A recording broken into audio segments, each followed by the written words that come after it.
he's like the guy they go meet with. Yeah. But his name's Mansom. So people will be like, Chief Mansom, there's an issue. He's like, did you just call me handsome? And they're like, Handsome, no. handsome. Yeah. But wait, how does that translate from the Japanese to the English, though? Like, how do they preserve that pun? Well, here's one thing that I've been wondering about the series is Toriko's moves are knife and fork. Like, he has his knife hand, his fork hand. Yeah. But then one of his moves is called a spiked punch, and it shows like an ice pick. Yes. Like an ice pick. Yeah. But it's called a spiked punch. Like a beverage. Oh, you're like, yeah, like a rum punch or something. Yeah, that's funny.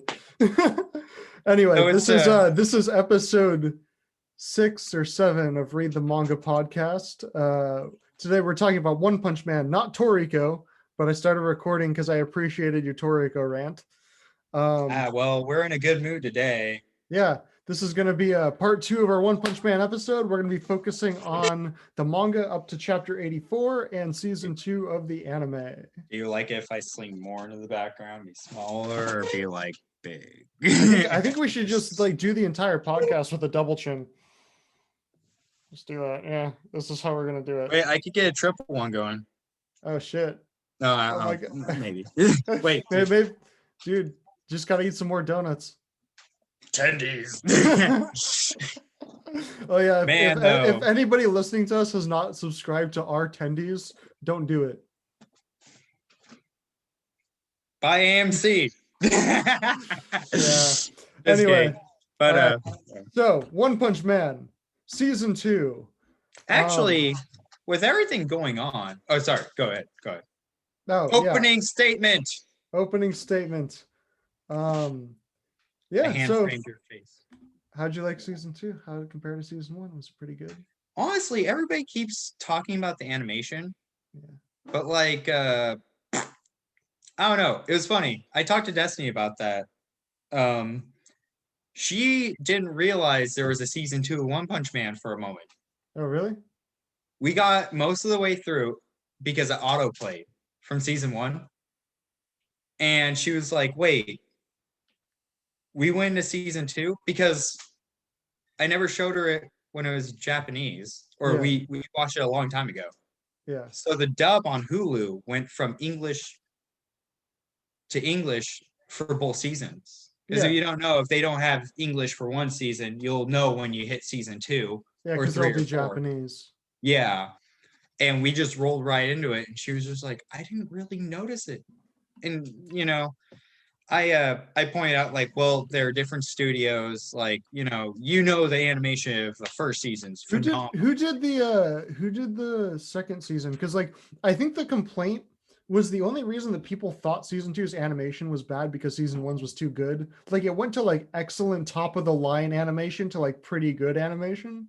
Well, that's what I wanted to talk about was like, so when you look series that have content to animate, you're gonna have periods of a series where it's gonna be kind of boring to animate. True. It's very good narratively. It's very it's narratively there, but imagine like when you read it as a comic book, doesn't matter. Like a manga, you're just like berserk. Like it's wordy, but I could get through it because every little word means something. Yeah. Same with Yu Yu Hakusho. But One Punch Man, like, there's a lot of that, especially in season 2. I feel. Well, I think like the problem with season 2 was that it wasn't just that it was wordy, or it was that the action scenes were just animated a little bit more stiffly. It seemed like more of a typical shonen animation style, whereas like the animation would shift into these kind of like hyper deformed characters in season 1 and really like up the frame rate, and the movement would be fucking beautiful. Whereas like season 2, like it felt like more of a standard shonen action scene, even though it still flowed really well. Like it's better than fucking One Piece, but like it's still like not quite up to the ridiculously high standard that Madhouse had for season 1. One Piece, I don't know. I saw that we're not a One Piece channel yet, but I saw a fight between 2 characters that we recently saw in a chapter. One who had a lot of bandages on his face, and the other one, he used sickles. Yeah. In the Japanese country or whatever it's called. It was killer. Yeah. Like anyone who knows one. Yeah. Yeah, that thing. But like, you know, I saw that anime and that fight was really good. Like, so what I think the problem is we have scenes that typically you expect no effort for, but people wanted that because I feel like in One Punch Man season 1 of the anime, at least, it because I know it's read the manga, but it's like the Yusuke Murata version of One Punch Man. It's a weird series to talk about because it does have like 3 different materials to work with. Yes. But like there's such a big divide, like an even bigger divide than enjoying the source material and the redraw, or even just the redraw in the anime. I feel like it's more caustic to talk about how you enjoy the second season as much as the first. And people were like, it's people like you who cause us to get really mediocre third seasons because the second season's, It's reaction it's should garner the first season's it's response it's the to it. same it's the same kind of reaction you get when you try and argue that Spider-Man 3 is a good movie. I liked it. But anyway, yeah, no, But yeah, like Spider-Man 3 is the best Spider-Man musical that there will ever be. what I think about it though is I'm kind of confused why they would switch studios. I get that's not abnormal, They couldn't afford especially for a Madhouse. series. Huh? They couldn't afford Madhouse. Who's they though? I don't know. The corporate overlords that own the rights to One Punch Man are producing the anime. Because like Madhouse had to go and buy the rights. So did they sublease them? But that's the I don't thing though, know. is like, here's my thing about it is Yeah, honestly, who was behind the decision to change studios? That's my question. fucking Bill Gates.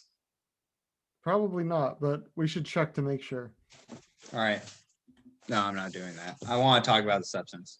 So there's a lot of thematic stuff that we can get into rather than just hemming and hawing about the I want animation. I want to just get that part of the conversation out of the way in which I'm like, look, I get you guys are like, whoa, season 2 of One Punch Man is inferior to season 1.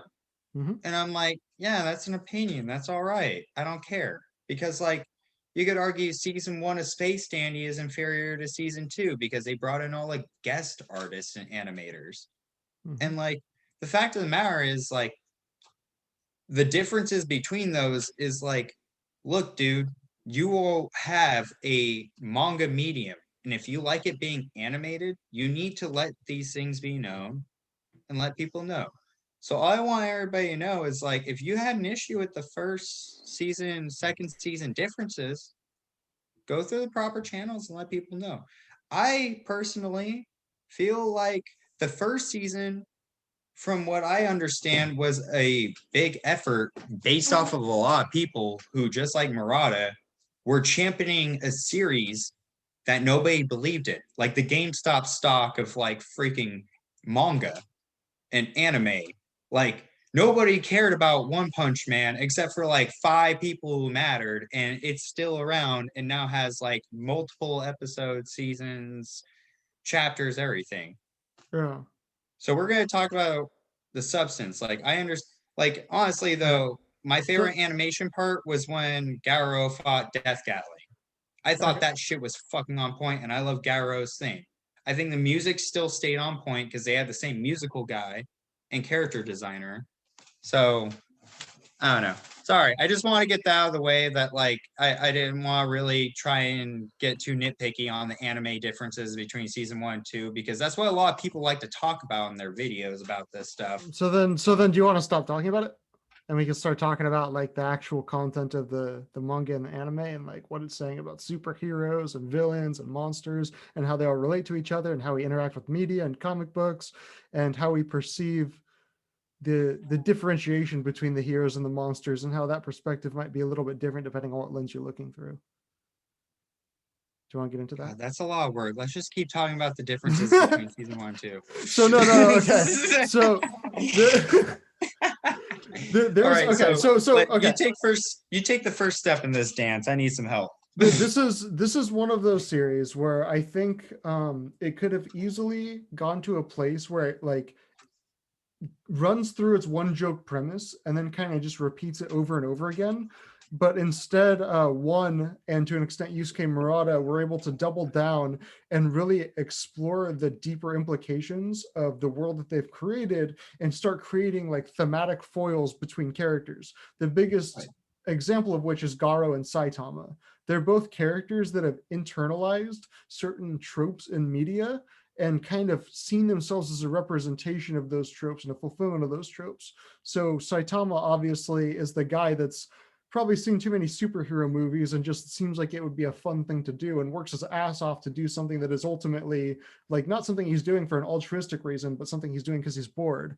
Whereas Garo is a guy who essentially watched all of the same superhero shows, but because he was a bullied and was an outcast, he kind of sympathized with the monster because the monster was the guy that was always losing. And we go into the virtues of hard work and effort and how important they are in One Punch Man, because Saitama, to our knowledge, only got his powers by hard work and effort and just doing the same thing repetitively for 3 years. Whereas Garu is sitting there looking at the monster and he's like, why is the monster always losing? The monster's working just as hard as the hero. Who cares if their goals are opposite and one's fighting for good and one's fighting for evil? If equal effort results in equal outcomes, why does one side lose every single time? And I think in that way, Garo, almost taking out the moral implications of it, Garo kind of represents the little guy that's being stomped on by society and is trying to fight back. I don't know. What do you think of Garo's entire arc and how he represents a foil for the Saitama character?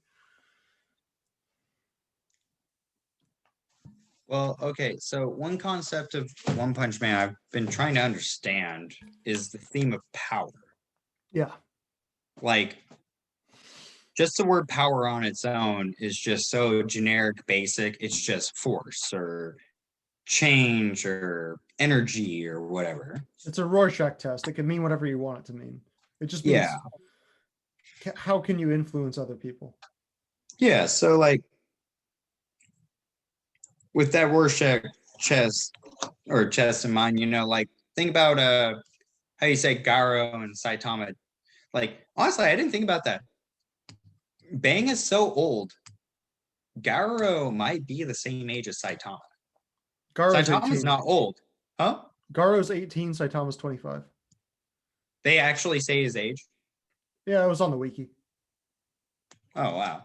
Well, Saitama's not old, but he's like in the same age group as like Genos and these guys. They're young heroes. Yeah.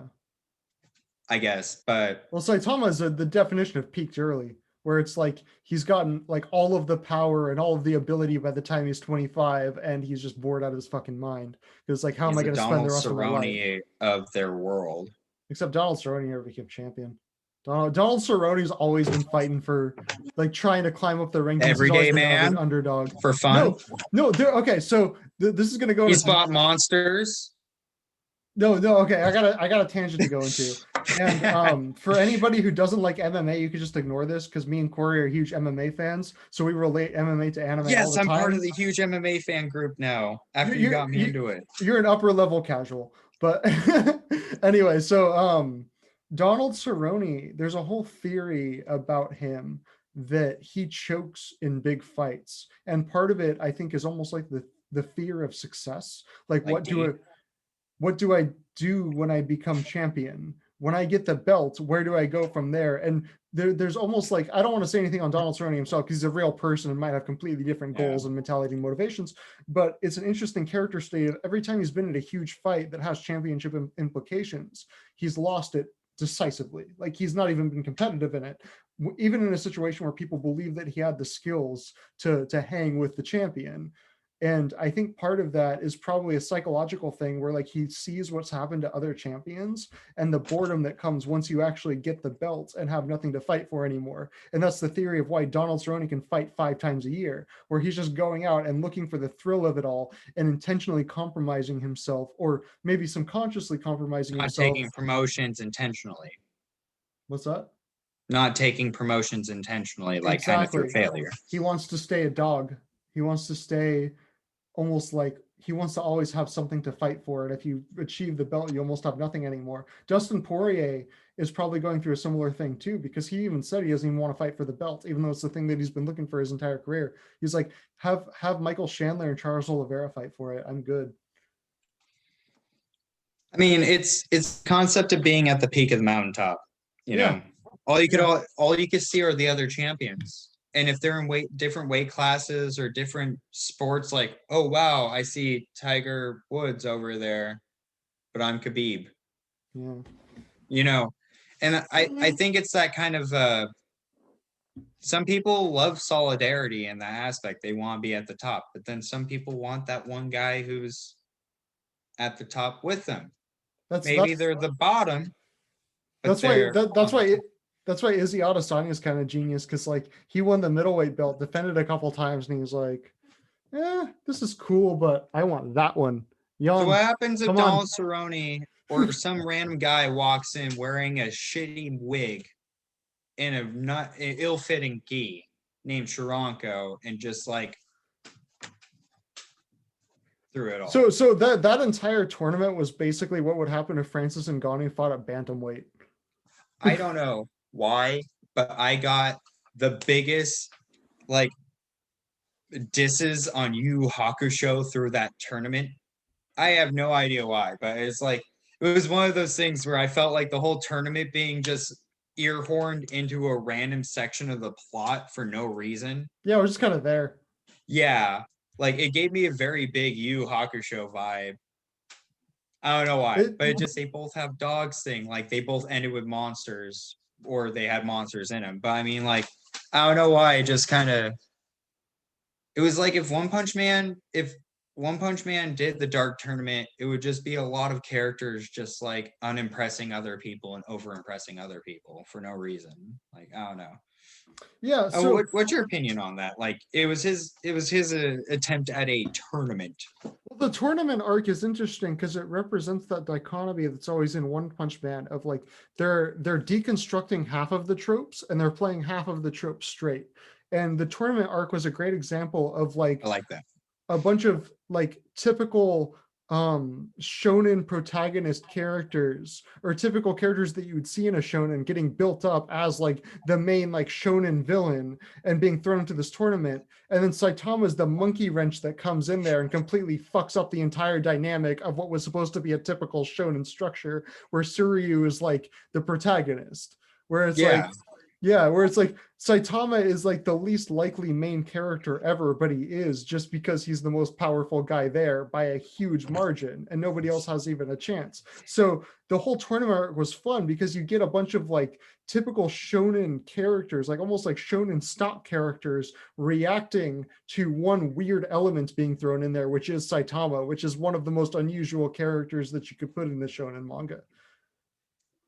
I don't know. Based off of that, so like Saitama shares the spotlight as a protagonist with Siryu and whatnot, like Garo. Those two, like Siryu is a protagonist of the tournament, Garo is a protagonist of the Hunter Killer arc, and Saitama is just a protagonist of the series. I don't think Suryu is the protagonist of the tournament arc. I think Suryu he's the protagonist. He fell in. Yeah, he thinks he's a protagonist. He thinks he's the main character. Those tropes. Yeah, but I would actually argue that Garo is the protagonist of the second season. I would argue that he is the main character.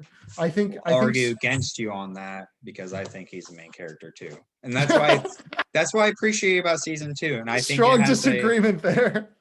Like, it's awesome that you picked up on that. Like, there are characters who have.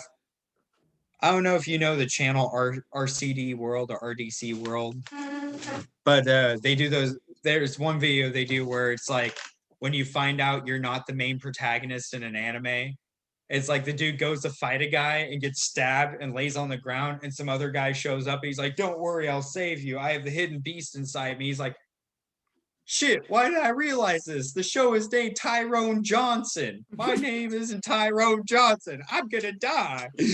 And like, I'm just like, when you realize you're a red shirt. Yeah, exactly. Like he's like, they're like, you know what? This isn't fair. I train hard too. But like okay, so here's a parallel that I want to make. You read something like One Piece, and Luffy's the protagonist because he's struggling. He's going through these life or death battles. He's barely getting through them, and he's becoming stronger each time and using his skills on the next enemy. And with the next enemy, he's barely getting by on the skin of his teeth again. Like he only wins by a hair's breadth. And Kaido is this guy that can just fucking curb stomp anybody and has grown bored by his own power.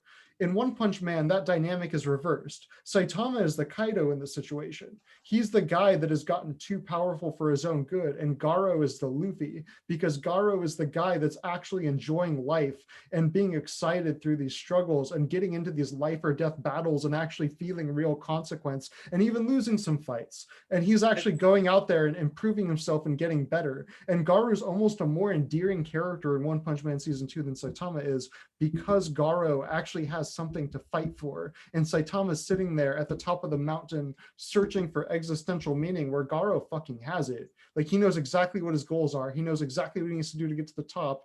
And he's just going in there and struggling and going through the grind. And you almost like, the only reason he's not the protagonist is because the moralities don't align with the protagonist. He doesn't have altruistic goals or typical good guy motivations. Where Garo can't complain.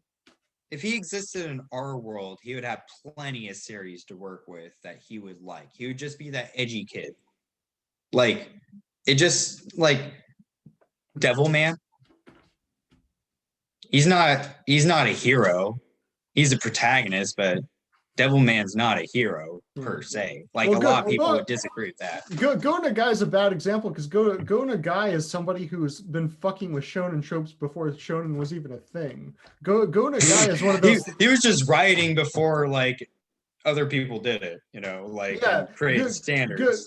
Go Nagai is one of those like ethically like don't give a fuck writers in manga. Well, that's what I mean though, is like, over sincerity can be just as bad as under sincerity. And I think, I don't know, like,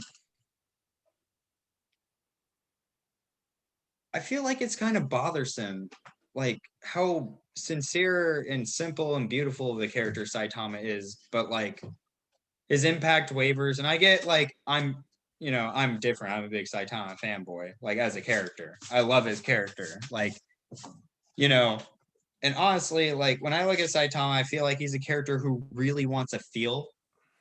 Mm-hmm. It's just really hard to. It's like when I show you like, it's like when we go hang out with Danny and he'd show us like, Johnny Bravo, and you're like, this isn't my thing. I like Johnny Bravo. You're the Johnny Bravo guy. Okay, but I mean, it's like you show somebody something, they're just like, this is the thing. People put effort into making it, I guess. And then you're like, but it's beautiful. Well, nobody says that. But I mean, there's definitely art out there that you it's one of those things where I look like, I don't know. I guess reading it's different than watching it, in the pacing of it. And like when you have certain kinds of pacing, you can hit stride and keep certain things that you hold on to emotionally with the series to follow through with you. Like that torch. Like, oh, that was a cool idea. And as you read it, you can keep it going. And it's more interesting. Whereas like you just kind of binge something, it'll be interesting, but it'll fizzle out. I don't know. I'm different. And like, I'm not different, but it's like, that's something that I have a problem with, is like getting too attached to certain things, I guess. Mm-hmm. And like my thing that I love about Saitama is the fact that like it's kind of one of those master mentalities, but it's like a master where like you've met masters or people who are really fucking good at things, right? Well, Saitama's a master that does not want a student because, like, so okay. But So I don't mean a master like a master student. I mean like somebody who's literally like, well, nobody could peel an orange faster than me. And you're like, but in our world, peeling an orange is the only way of life. And you're like, yeah, But here, that's I interesting because that's the interesting thing because I would argue that Saitama's not a master because he's powerful without being skilled. He didn't actually learn any technique. He just got really, really, really fucking powerful. So when Genos goes asking for advice and trying to like figure out like how to become stronger and fight better, like Saitama has nothing for him because Saitama's like, I don't know. I just did a bunch of push-ups and now I could punch monsters and kill them. Like that's the thing when he went to the martial arts tournament and he's like,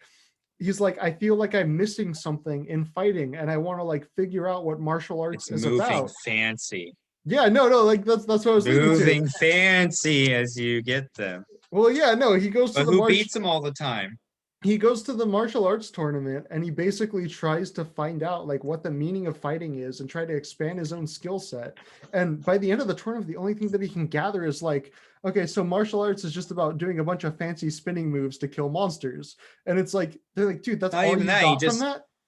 It's just moving fancy to achieve the same goal as what he does. Yeah, exactly. He's just like, oh, I can just do like a spin thing to kill a monster. And they're like, no, that's not what martial arts is about. There's a whole deeper underlying philosophical aspect to it. But he doesn't understand that because all of his own fist of breaking water.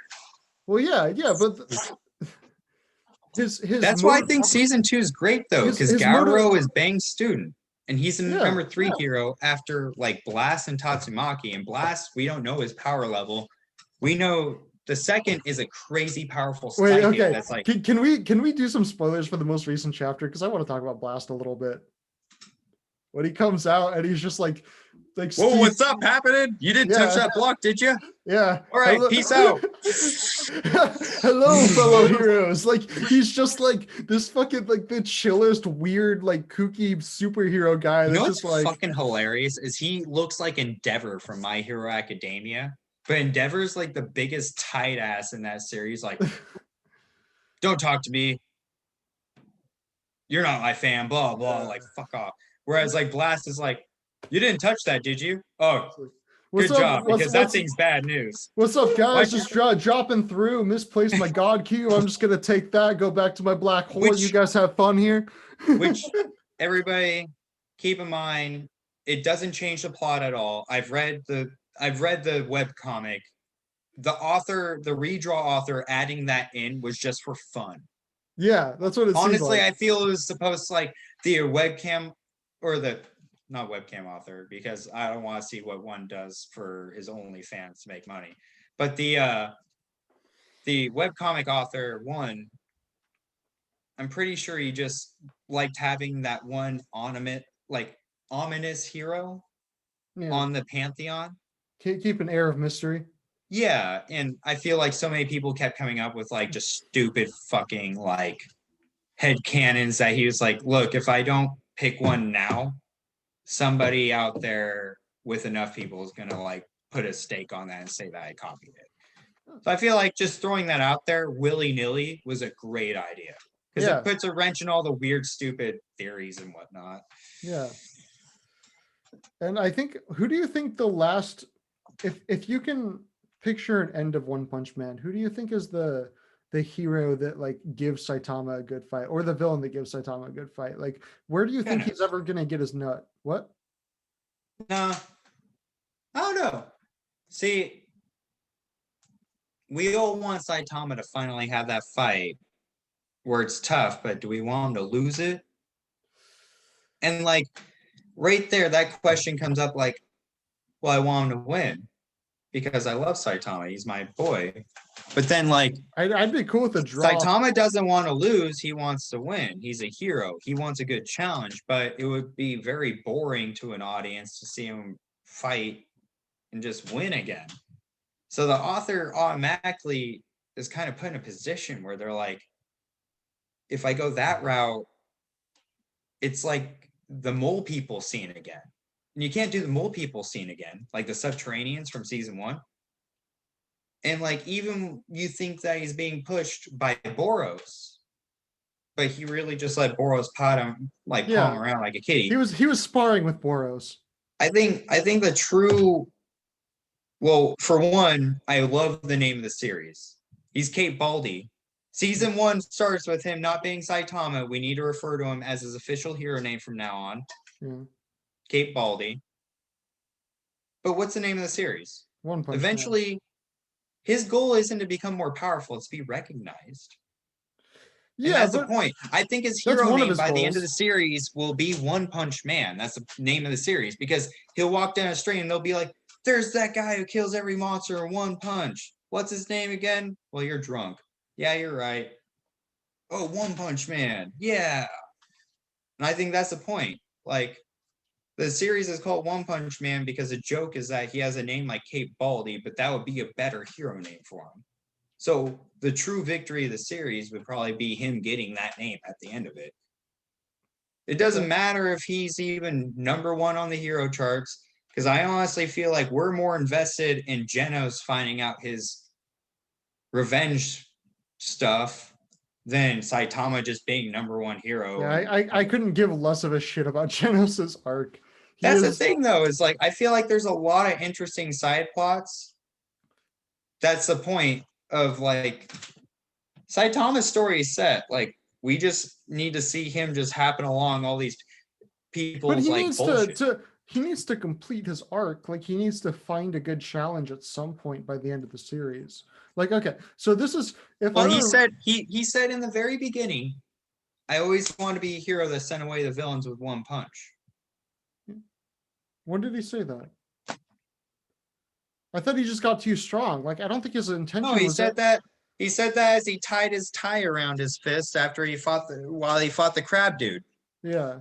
He's like, you know what? I don't care if I'm a salary man or not. I want to be a hero that throws people away in one punch. Yeah. So it's like, be careful. He achieved that. But like, okay, so like my thing was, he wants a real fight, yeah. But I think but he's been pining after that since the first episode of season 1. That's all he's wanted. But he's gotten a real fight. No, he hasn't. King. Oh yeah, the video. His one true mortal rival. Yeah. The guy who defeats him day in and out. The most powerful hero in the association. All right, so I'm gonna change gears for a minute because I want to talk about King and his relationship. The thing that I find so fascinating about his relationship with King, obviously there's a lot of parallels where it's like between us, like I'm really good at Smash and Zach's terrible. So like Zach is like Saitama, where he keeps playing like Ganondorf, and I'll play King Deity and just wreck him all the time. But no, you suck at Smash. No, it doesn't happen. Anyway, but my point about Saitama and King is that so their friendship, obviously there's a lot of parallels between them. Saitama is like the guy that like ended up doing the things that King became famous for. King has a fuck ton of recognition and no power. Saitama has no recognition and a fuck ton of power. King's a complete coward. Saitama's obviously a very brave individual. Like opposites. Yeah, King's great at video games. Saitama sucks at video games. But the thing that's most fascinating about their relationship is that if you look at the manga, King is the only friend that Saitama chose for himself. Yeah, pretty much. Because he went to King's house and talked to him and questioned him about the whole hero thing, and then basically invited himself over to play video games. To want to fight other people? Yeah. Is that why you left that robot? Because you were just so bored? But even when he finds out the truth, he doesn't care. He's just like, oh no, like he almost just was kind of like, yeah, you're a cool guy that I want to keep hanging out with. And he kept going over. What really gets my heart in that scene? What? When King realizes that Saitama, like King is Saitama's first and biggest fan. Mm-hmm. But he's also the reason nobody knows Saitama. Yeah. But I love that. But like, I don't know, the anime did it really fucking well when Saitama's standing there like, hey, are you okay?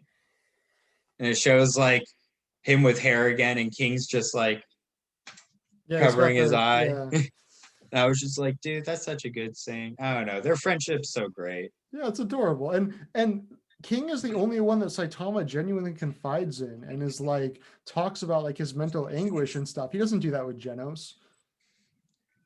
I love how Gaoro, every time he goes to fight Saitama, he thinks he's a homeless dude trying to rob him. And like that one time, like he's like, King, I will take you on. And the Saitama smacks in the building like, hey, bro, this is a bad neighborhood. You gotta be careful. And King's like, I know it's a bad neighborhood. It's your neighborhood. And he's like, oh yeah. Yeah, and then as they're walking away, he's like, God, I hope this hero hunter guy is strong. Right? The irony. But okay, so I don't know. It's like the whole series is like one big punchline. Punchline. Damn it. I don't want to keep saying that. We need to put a bar on that like once an episode. Well, yeah, it's the same joke with the same punchline, but a different setup every time. Like walking into the rake. Yeah, exactly. But the rake is Saitama. Yeah. And you just put a more interesting person with a backstory in front of that rake. Yeah, and you build up this other guy. But it's funny because you spend all this time building up this other character and seeing things from his perspective, and he has no idea what's about to happen to him, but the reader knows exactly what's going to fucking happen to him. The same thing that happens to everybody else that comes in contact with Saitama. That's why the Suryu plotline was so interesting, because like you get into this whole thinking like he might be somebody who could be kind of a different variable, right? No. You know he was gonna get his ass kicked, but at least I did. Like, it's like, dude, nobody poses a threat to Saitama. But anyway, so the whole Suryu thing was interesting because it kind of illustrates the sort of thematic difference between what a hero is and what a general like martial artist is, where it's like how the whole martial arts community kind of like views the heroes as these costume vigilantes that don't want to like take part in real martial arts and basically want to go fuck around and play hero. But then when like their life is on the line, Suryu, the one that was like disparaging the other heroes, is the guy that ends up being the coward and the guy that ends up running away. Whereas like the other heroes, one of his prior opponents I beat the shit out of, goes to defend him.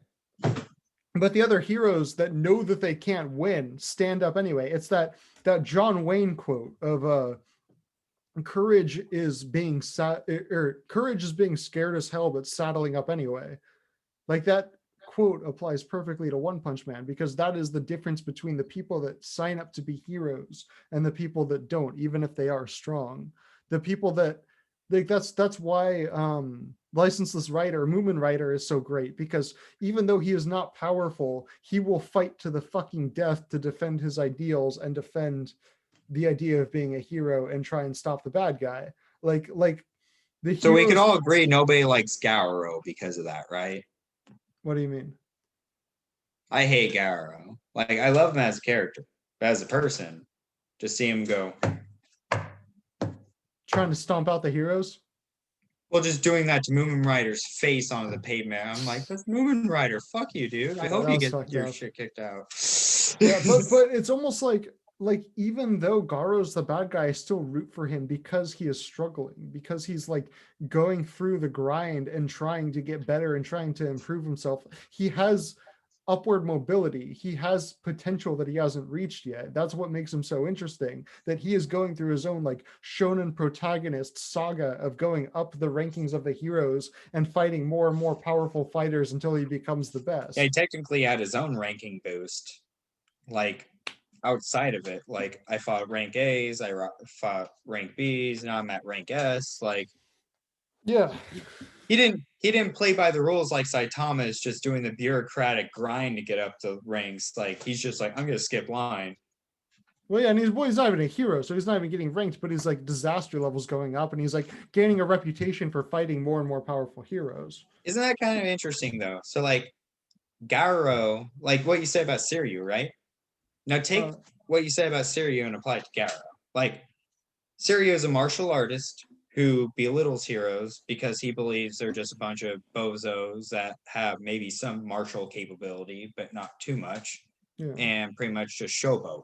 They also represent the people that bullied him. No, I'm talking about Siryu. You're talking about Siryu, yeah. Yeah, Siryu is like a very talented fighter. Like, he'd be easily rank A in the heroes. Probably, yes. I think he's an S-class rank. He's like the John Jones type that kind of coasts by on natural talent. So you saw the chapter of Blast, right? Yeah. The chapter before that, I'm sorry, the full page spread of Dark Shine just shooting up into the air. taking up like damn near a whole page to do a kick. Oh, did we mention this would contain spoilers for One Punch Man? I feel like we should probably mention that now. Episode. Yeah. It's called Read the Manga, but we tell people what they're about to read. We need to change it. Like, well, no, it's read the manga. We read the manga. Yes. So you don't need to tell us to do it anymore. It can be read in many different ways. Yeah.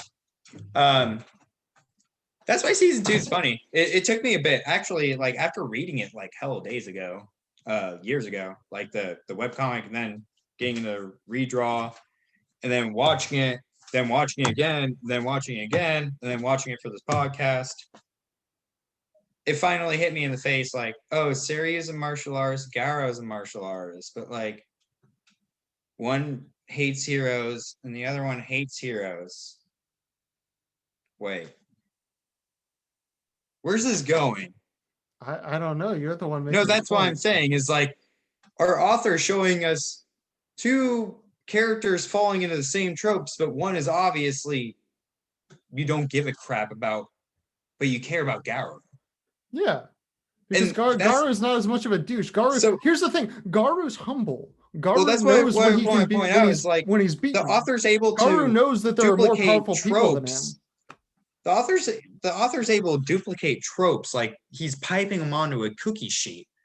But you'll care about one cookie more than the other, even if they're out of the same trope piping. Overconfident martial artist for like a whole season, but he can make you be able to figure out why you care about certain characters and other. Like, I don't know, I feel like it's kind of like a little bit of a test. Like, why do you care about this character? Why do you not care about this character? Well, because they follow these tropes, and then you're like, Garo wouldn't like you then. Because you fell for that. Yeah. I don't know. That was an idea about, like, you know, it's kind of like Garo wouldn't like the reader if they rooted for Garo, because they wouldn't be rooting for him for the right reasons. Yeah. I think I see what you mean. He's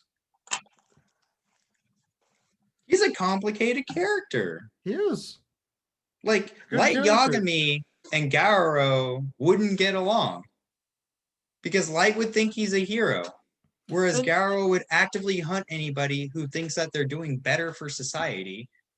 Whether it's Moomin Rider or anybody, because he just actively hates just anybody who puts the name hero on him. And Garo is interesting because he has like this monster envy where he wants to be a monster, but he doesn't really have the personality for it because he has that soft spot for like the kid and everything. Like he likes hero shows. He just doesn't like the hero of the show. Exactly. So he's more anti-hero than he is pro-monster, but he's allied himself with the monstrous side because he wants to beat the heroes, even though he doesn't really fit in with them either. Like he doesn't. That's why I love how Sonic is in the same room as Garo when Garo is introduced.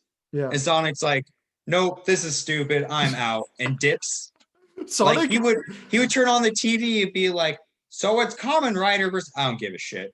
Whereas Garo would be like, I hope whoever Kamen Rider's fighting beats Kamen Rider.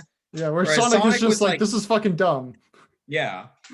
But Garo and Sonic would have been an interesting conversation. That'll probably be something that we see later on, and it probably won't be that interesting. It'll really be like, what, punk? What do you want? You bumped into me, and Saitama will just neck chop both, and they'll be done. I just love that Sonic ate the monster cells and they gave him the shits. They didn't even turn him into a monster. That was something. Shit. Like that was in the webcomic. I remember reading that in the webcomic, but no. That was Yusuke Murata. The cooking it and preparing it was Murata. Yeah. That was a redraw. I love how he's like, he has the plate, and it's like, all right, well, if this makes me stronger, and like the next page is like, he had horrible diarrhea, he didn't get stronger. He's not going to appear for the rest of this season. And you're like, oh. But like the more I read the manga, the more I like Sonic. Favorite heroes? 3. You get 3 heroes out of any heroes introduced in this arc. Okay, so I already said Tank Top Tiger last time, so I'm not, or Tank Top, the whole Tank Top series last time, so I'm not going to go with that. So the Tank Top guys are hilarious. They're like, you need to train harder in order to be able to handle the Tank Top, and you're like, wait, so all your strength comes from you, not the tank top, or does it? I'm Yeah. still waiting for the series to confirm if the tank tops actually have something to do with their power. The line in the dub that made me laugh harder than ever was when he's in the hospital with Moomin Rider, and Tank Top Master is just like, you're pretty tough for a guy not wearing a tank top. Right. Like, have you ever considered taking off the tank top? Yes. Dude, if Moomin Rider wore the tank top, he would probably be S-class. Oh god, Saitama wearing a tank top. Tank top Baldy. I think it's a joke on the fact that characters my fetishize certain items or something. Yeah, go ahead. My three favorite heroes. Watchdog Man 3 times. Well, yeah, okay. Yeah, I mean, Watchdog Man is fucking awesome just because, like, you don't know, like, how, he's powerful, but you never see him fight until the second season, until Garo fights him. And it turns out, like, his style is just, like, this legitimately, like, all fours, like, aggressive style. And I just love when Garo is punching him and he's blocking his punches and he's like, no, I don't want to shake. Because he's just doing it like a dog, like... I love the sound effects for the anime for the second season, honestly. Like, yeah. I love whenever Garo just gets into it and just starts beating on someone. They start, like, having a freaking machine gun go off. Like, that shit was so cool. Yeah, and then, okay, so then the other one is, I know there's, like, problematic aspects with this dude and his portrayal of homosexual characters, but I can't help but love Puri Puri Prisoner. Oh, I thought you were going to talk about Atomic Samurai. No, Puri Puri, what the fuck? But Puri Puri Prisoner, when he's fighting the free hug monster, and he's just like, the only way I can win this is with love, and he goes and just hugs him, and he's like looking at all the fans, and just like, why is that like bloody naked guy looking at us? And then it's followed by the phone ringing out of his asshole, and it's just like a perfect like stacking on joke after joke after joke. Because that's how prisoners sneak phones around him. Yeah. I love how, like, the prison wallet. This was in the anime for like a brief scene, but it's like Puri Puri Prisoner realizes like he has to use like remember when he fought Deep Sea King and he's just like, whatever you strike, you have to put killing intent into every strike. Yeah. So he created the Dark Angel style. Yeah. Killing strength, but it's like, I love how, like, for some reason, as Puri Puri Prisoner, like in the manga and the anime, like they think back about that. It shows like the Deep Sea King just like looking like smug, like not even smug or confident, just like, you go, guy, like happy, like a happy memory. He's like, I have to put killing intent into every strike. And I'm just like, Dark Angel style. I was like, oh god. I love this guy. Like, well, Puri Prisoner is a genuine dude. Like, he genuinely cares about the prisoners, even if he's like probably about raping them. I broke out just to see you. Yeah. And like when he knows Sonic's name and Sonic's like, how do you know me? He's just like, I take account of all of the dudes that I'm interested in. Yeah, for real, right? But like he's so like, I don't know, like, he's sincere and genuine, and he's not a character that has any like, what's that word? Like antagonistic, or like, he doesn't have any like bad intent or anything. He's like a flamboyantly homosexual guy sensei. The author's trying to make wholesome of a stereotype that most people would be like, let's leave this stereotype alone and move on. And he's just like, look, it doesn't have to be a bad thing. It could be something entertaining as long as you use it in a certain way. And then you're like, he just bursted his boyfriend's sweater open, and I know, and he was genuinely like angry about that. And then there was another thing. There was a thing in the second season where his boyfriend is knitting him a new sweater, and I thought that was kind of adorable. I missed that. You missed that? Yeah, no. Yeah. I think it was when all the prisoners broke out. There's a guy knitting a sweater. I think so. I'm pretty sure that was in there. I might have just imagined that, but I'm pretty sure they showed like a scene. You don't imagine that. That's like a pretty out there thing. Yeah, there's a prisoner like knitting a new sweater for Puri Puri Prisoner. So like I would watch a series that's just about Puri Puri Prisoner being in prison.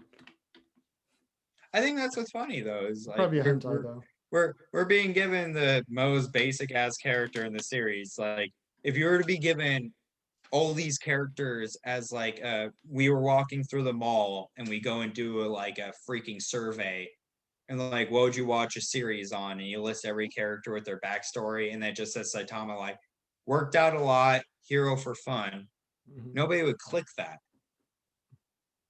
Yeah. He'd be like, nobody would click that like at all as a reader. Yeah. Not even in real life. Like, which hero would you want to watch your city? Like, it'd be like guy beats everybody in one punch. Like, you'd be like, oh, okay, like here's our selections. Here's but no, like that's what's funny about it is like the guy's better at writing side characters than actual protagonists, but his protagonist is pretty good. But it's kind of a joke on how most people like the side characters versus the actual characters. Well, yeah, I think he did a good job of fleshing out the world and making it so that every character has their own unique internal life and they're all like improving in their own ways. And Saitama's kind of just topped out and he's trying to find other things that excite him. But ultimately he just wants to go to the grocery store, get a good discount on something, and go home and play video games with his buddy King. Or are we just waiting for the author to finally get good enough about cooking to make this into a cooking series? I'm good. I don't like cooking mangas. How many are there, Zach? There's a lot. There is. The Cabbage Man. You know the Cabbage? What's the Cabbage Man? So apparently this one show had a character put a cabbage onto a cutting board and it literally looked like a big round circle. And not drawn to be like a cabbage at all. When they cut it, it had a bunch of loose circles inside of it. Yeah. So it was a very poorly animated cabbage. Okay. And everybody shat on it so hard that now anytime you see a cabbage drawn in manga or anime, it is the most well-drawn thing in the series. Wait, just because this guy drew a cabbage really well? No, this one anime made a cabbage look so shitty by literally just making it look like a jawbreaker that you cut and it has just black lines making circles for layers, that now everybody makes it their goal to just draw cabbages super fucking realistic. That's cool. Are you lying to me? No, it's a real thing. Okay. But I mean, like, that's kind of funny. Like, One-Punch Man's kind of like that. Like, our protagonist is the first shitty cabbage, and then we get to see. Yes. All the better blossoming cabbages in the Cabbage Patch. Yeah, you just Google cabbage meme. Okay, so there was another theme that I wanted to talk about, and this goes back into the MMA thing of there is a weird metaphor where I don't think this is intentional, but I think the metaphor tracks of the monster cells being a metaphor for performance enhancing drugs. Of like, you could take the shortcut to become super powerful and aggressive and beat the fuck out of everybody, but you're going to lose your humanity a little bit. And I think like the whole like temptation to use the monster cells thing is like reflective of like the temptation to use PEDs in athletics. Oh, I get that. Like even Siryu was offered them when he saw like, wow, that's an overwhelming force of an athlete that uses those. I can't remember the name of the guy who beat him. Goketsu? Or somebody, it wasn't Goketsu. Yeah, Goketsu. There's two. He turned into a monster that looked just like the monster who gave him the stuff. They both look like generic martial arts monsters, and I think that was a joke. Like Saitama just. But it's like, yeah, I mean it was like a joke started in the first season when he tells his whole workout routine. So you think the martial artist would be on top of that, but then they're like, but it's all about skill and training. And Saitama's just like, well, I just did a bunch of push-ups, sit-ups, and ran a lot. Now I could beat anybody. So you're telling me I got to spin around now too? And like people that like, yeah, I like the PED thing. Like, I don't know, like. Yeah, monsteroids. It's funny that Sonic just didn't take to him, but it's like. Yeah, they didn't really work for him. That's something I want to bring up too, is how the monsters are created in One Punch Man. they seem to be based off of obsession, compulsion, or just environmental reasons, or like it's almost they like aren't that. they It's aren't almost coming out of a portal. it's almost like external societal factors turn people into monsters and I make them ate do too much crazy crab, things. so now I'm a crab guy. Yeah, and Like, but there's some other ones that were really profound, where it was like people had like genuine grievances about the way society worked and were actually fucked over and become a monster because of that. And the manga doesn't explore it as much as I wish it would, but I think it is kind of a metaphor for the disenfranchised people in society who just aren't getting their fair shake, even though they're putting the effort in, and are just kind of like giving up. Like the same kind of person that would go rob a convenience store to feed their family. It's like societal circumstance turns you into a monster, even if you don't want to be. And well, that yeah, power can become but what addicting. what I like Addictive. about One Punch Man too is like they'll show that end of things, and then they'll show like the petty end of things too. Like Yeah, of like people just doing it because of there their are own plenty greed. of characters that are just like that because like society, like Phoenix Person's a good character, and or Phoenix Man or Phoenix Man or Phoenix Person or whatever his name Bird is. person. Yeah, he'll be more of a thing in the next season, but he's in this season. But it's like, he's an interesting character. Like some of the characters are like weird, like the centipede people. Oh, the centipedes were interesting, and I like that the elder centipede wasn't given that much character, but he still like held a grudge. And when he was killed by Saitama, that was one of the few monsters where I felt like a tinge of like this guy was supposed to be really, really, really old. Like he was this like this ancient creature that had gone through a bunch of different evolutions to become the creature that he was today and become the top dog. And Saitama just killed him with one punch, like he always does. And he was tricked into it. He probably realized like last second as as the fist was going through his face. Even as the fist hit him through his body, it probably took him a few seconds to be like, no, I'm dead. I didn't think it would be this bad. No. And that design choice of having the human face on the forehead of the centipede face, so they could kind of emote how they feel. Yeah, it's almost like humans.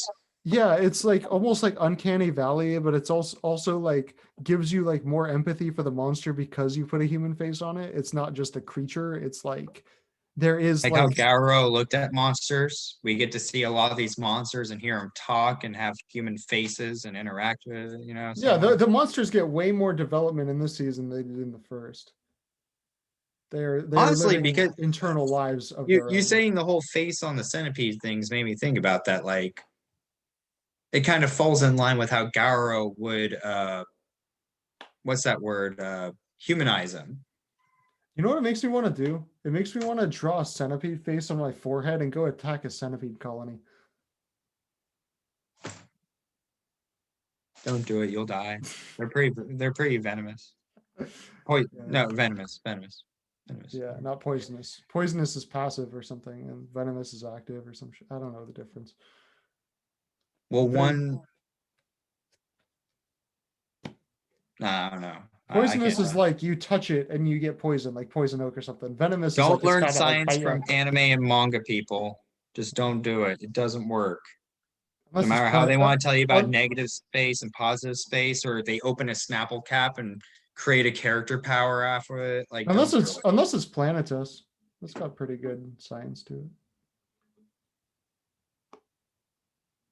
Well, I mean, it was made by a science guy, right?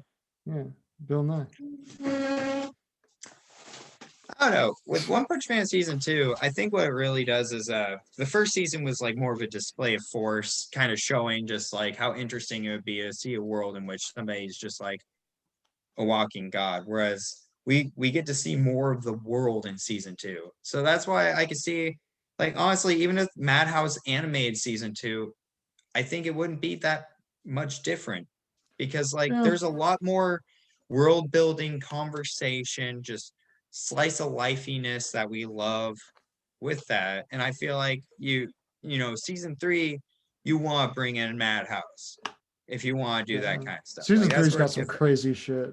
But the fight between Tatsumaki and the fucking Monster King in their most recent chapters is amazing. Oh yeah, by the way, people, the world gets split in half by a universe god name universe god. Saitama kicks him in the dick. He dies. The whole planet gets put back together like nobody realizes, and he gets a $5 coupon to a yogurt place. Is that in the webcomic? No, but like honestly, like by this point, like anything, could be. But it's like that's what I like about season 2 is like I love hearing Sonic and Genos argue in front of Saitama's apartment. Yeah. Like, why are you here? Well, because I'm his rival. You're not shit. Like, I like how like Genos has to make that like fucking like sticky shit just in case of ninja attacks. Like he has almost like become like the mini boss that Sonic has to get through in order to fight Saitama. It was mainly just because he was just like, oh man, like some people are quick, faster than I could deal with, and that's annoying. But he specifically said, he's like, I have this in case of ninja attacks, but it means that I have to admit that you're faster than me, and I don't like that. Yeah. So it's like more like Genos and Sonic are rivals more so than they have more of a fun rivalry than Saitama and Sonic do.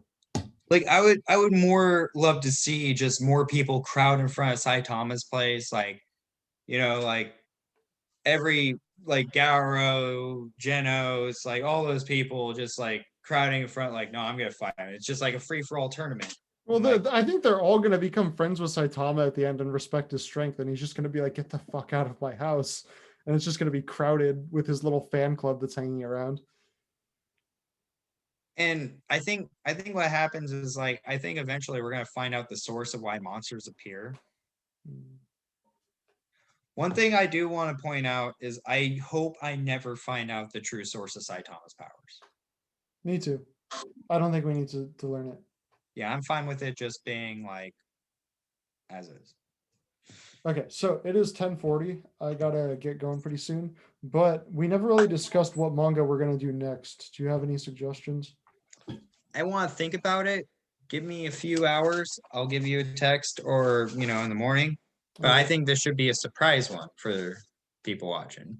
Okay, so we won't warn them ahead of time, and we'll just probably record. I would say, depending on how long the manga is, we might have to start doing this every 2 weeks rather than every week, just because like I'm back at work and like that's a whole other bottle of stress that I have to like think about.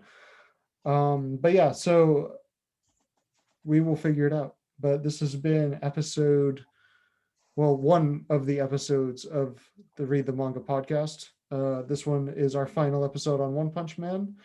If you have not already, watch the anime, but more importantly, read the manga. Both of them.